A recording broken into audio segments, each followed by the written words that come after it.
बांसुरी की धुन। एक बार एक गांव में एक लड़का रहता था। उसके माँ बाप बचपन में ही गुजर गए थे। इस दुनिया में उसका सगा कोई ना था। उसके जन्म लेते ही उसकी माँ की मृत्यु हो गई थी। सब लोग उसे कैनी कहकर पुकारते थे। कैनी को अड़ोसी पड़ोसियों ने मिलकर पाला था। वह एक वक्त का खाना किसी एक के घर खा लेता और दूसरे वक्त का खाना किसी दूसरे के यहाँ खा लेता था। सभी ने उसे बचपन से अनाथ देखा था, इसलिए सबकी हमदर्दी उसके साथ थी। कैनी सबका प्यार और हमदर्दी पाकर आलसी बन गया था। वह 12-13 वर्ष का हो चला था, लेकिन उसका किसी काम में मन नहीं लगता था। वह अपना वक्त इधर उधर खेतों में घूमते हुए गुजार देता था। खाली बैठकर वह बांसुरी बजाता रहता था। कैनी बहुत ही मीठी बांसुरी बजाता था। उसकी मीठी बांसुरी सुनकर लोग मुग्ध हो जाते थे। कुछ लोग उसकी बांसुरी की धुन सुनकर उसे इनाम भी दे जाते थे। इसी तरह समय बीतता गया और कैनी जवान होता गया, परंतु कैनी वैसा ही आलसी बना रहा। उसे जिस जैकी व उसकी पत्नी ने पाला था, उन्हें वह चाचा चाची कहकर पुकारता था। चाचा चाची का अपना बेटा भी बड़ा होकर काम पर जाने लगा था। एक दिन कैनी सुबह को देर तक सोया था। उसकी चाची उसे बार बार उठाने की कोशिश कर रही थी, परंतु कैनी उठ नहीं रहा था। चाची ने गुस्से में आकर बाल्टी में पानी भरा और कैनी के ऊपर डाल दिया। कैनी घबराकर उठ बैठा। चाची को क्रोध तो पहले से ही आ रहा था। वह बोली, कैनी, यह कोई तरीका है कि इतनी धूप चढ़ने तक सो रहे हो? अपने चाचा की कमाई पर ऐश कर रहे हो। खुद कमाई करो तो पता लगे कि मेहनत क्या होती है। कैनी यह बात लोगों से सैकड़ों बार सुन चुका था कि खुद कमाई करोगे तो पता लगेगा, परंतु उसे कभी इस बात का बुरा नहीं लगा था। परंतु आज सुबह सुबह चाची के मुंह से ये शब्द सुनकर उसके दिल में तीर की तरह चुभ गए। उसने चाची से कुछ नहीं कहा, लेकिन मन ही मन निश्चय किया कि वह अब घर तभी लौटेगा जब कुछ कमाने लगेगा। कैनी ने घर से निकलते समय जैकी चाचा और चाची के पैर छुए, फिर उनसे गले मिलकर बाहर निकल गया। शाम को जब कैनी देर तक नहीं लौटा तो जैकी और उसकी पत्नी कैनी के सुबह के बदले हुए व्यवहार के बारे में चर्चा करने लगे। कुछ और समय बीतने पर जैकी को कैनी की चिंता सताने लगी और वह पत्नी से कहने लगा, तुमने सुबह ही उसे अच्छी खासी डांट लगाई थी। लगता है वह तुमसे रूठकर भाग गया है। पत्नी को अब अपनी भूल का एहसास हो रहा था, परंतु अब कैनी के इंतजार के सिवा कुछ नहीं किया जा सकता था। धीरे धीरे कई दिन और फिर सप्ताह बीत गए, परंतु कैनी नहीं लौटा। उधर कैनी चलते चलते दूर निकल गया था। रास्ते में उसे भूख लगने लगी, परंतु भोजन के लिए उसके पास पैसे ना थे। चलते चलते वह पास के एक नगर में पहुंच गया।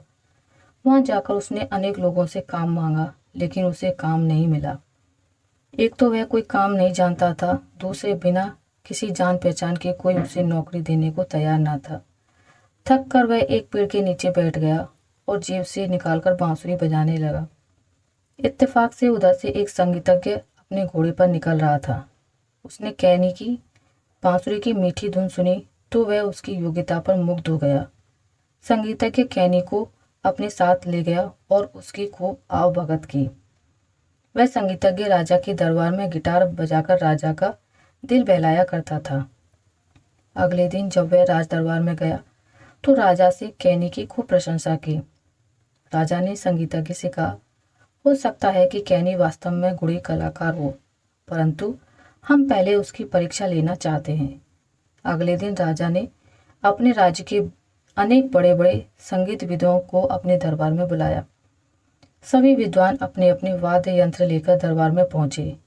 कैनी को भी दरबार में आमंत्रित किया गया था। उसने अपनी बांसुरी अपनी जेब में रखी और राजा के दरबार में पहुंच गया। सभी विद्वान एक एक करके आने लगे और वाद्य बजाकर राजा को खुश करने लगे। जब उन्हें यह पता लगा कि वह युवक भी संगीत की परीक्षा देने आया है, तो वे सब कैनी को खाली हाथ आया देखकर हंसने लगे।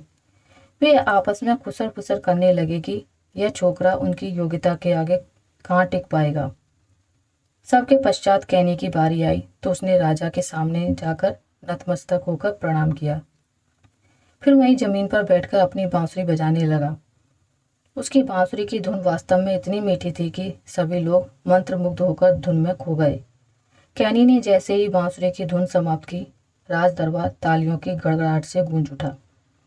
राजा ने कैनी की प्रशंसा करते हुए कहा, कैनी, हम तुम्हारी योग्यता से बहुत खुश हुए हैं। सबसे बड़ी बात यह है कि सबके हंसी उड़ाने के बावजूद तुमने अपना आत्मविश्वास नहीं खोया। किसी भी व्यक्ति की योग्यता और आत्मविश्वास उसे कहीं भी ऊंचाइयों तक पहुंचा सकती है। तुम में अपनी योग्यता का घमंड नहीं है। यह बहुत खुशी की बात है। हम तुम्हें अपने दरबार में नौकरी देते हैं। राजा की बात सुनकर कैनी खुश हो गया। वह महल के एक कमरे में रहने लगा। एक माह बीतने पर जब कैनी को पहली पगार मिली तो वह पैसे लेकर जैकी चाचा और चाची के पास गया और उन्हें अपनी तनख्वाह देते हुए पूरी बात बता दी। कैनी की बात सुनकर चाचा चाची बहुत खुश हुए।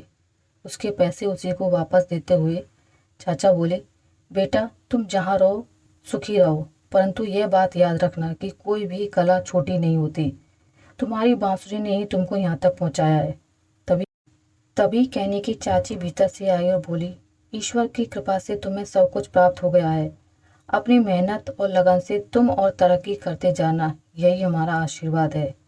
यह बात याद रखना कि आलस्य आदमी को निकम्मा बना देता है।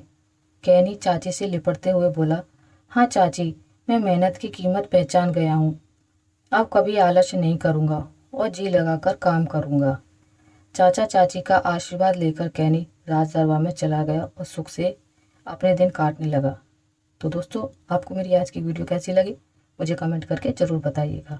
अगर आपको ये वीडियो अच्छी लगी है तो इसे लाइक करें, ज़्यादा से ज़्यादा शेयर करें, और अगर आप मेरे चैनल पर नए हैं तो इसे सब्सक्राइब करना ना भूलें।